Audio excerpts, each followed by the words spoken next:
History has a peculiar way of choosing its heroes. Some names are etched in marble, their faces carved into statues.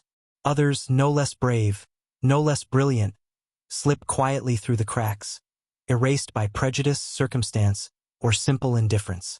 Tonight, we uncover the forgotten story of a woman who stood against plague, war, and empire, a healer of extraordinary skill, a traveler whose courage defied borders. She was Mary Seacole, the woman who stopped a plague, but vanished from the history books. Born in 1805 in Kingston, Jamaica, to a Scottish soldier and a free Jamaican woman of color, Mary Jane Grant entered a world shaped by rigid hierarchies of race, class, and empire. Her mother, a practitioner of traditional Caribbean medicine, ran a boarding house that doubled as a healing center. Here, amidst the scent of herbs and the fevered whispers of the sick, young Mary's education began. She learned to mix poultices of wild plants, to identify the leaves that soothed burns and the roots that stilled a racing heart. Her teachers were women, mothers, midwives, and healers whose names history rarely remembers. Even as a child, Mary dreamed of travel, of seeing the wider world. "I was never content," she later wrote, "with a quiet life at home."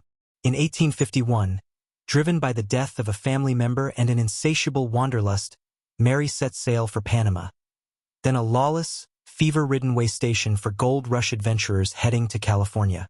She arrived to find the town of Cruces gripped by terror. A cholera outbreak had erupted. It spread swift and merciless. The disease turned healthy men to corpses in hours. With no organized medical aid, panic engulfed the settlement. Mary stepped into the breach.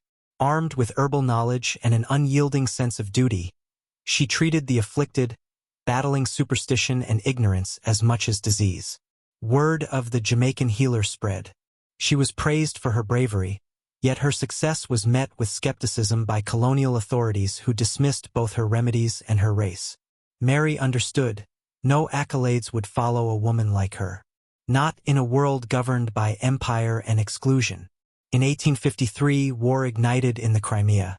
Britain, France, and the Ottoman Empire fought the Russians for control of the Black Sea.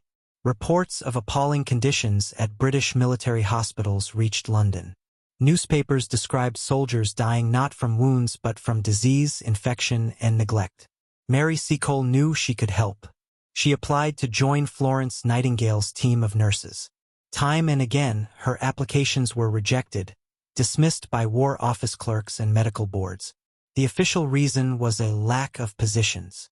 The unspoken reason was race. But Mary refused to be written out of history. She paid her own passage to Crimea. A woman of modest means risking everything.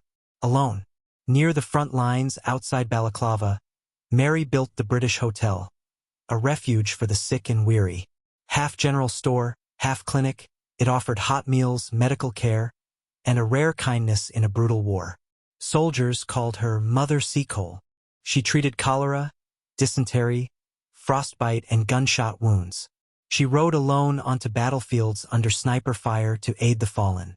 Her remedies mixed British medicine with Afro-Caribbean herbal traditions. She brewed infusions of arrowroot and calomel, treated fever with camphor compresses.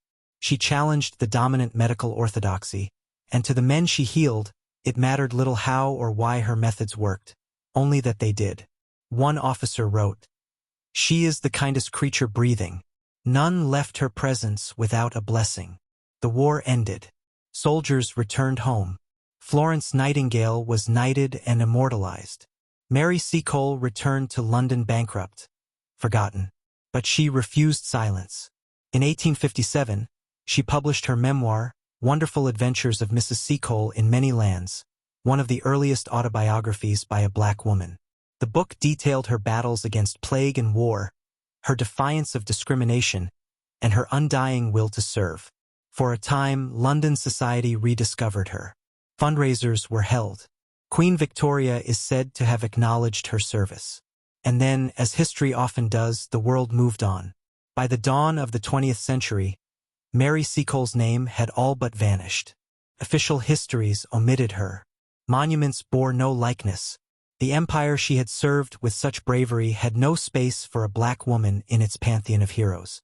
It wasn't mere oversight. It was deliberate erasure, a reordering of memory in which the inconvenient are made to disappear.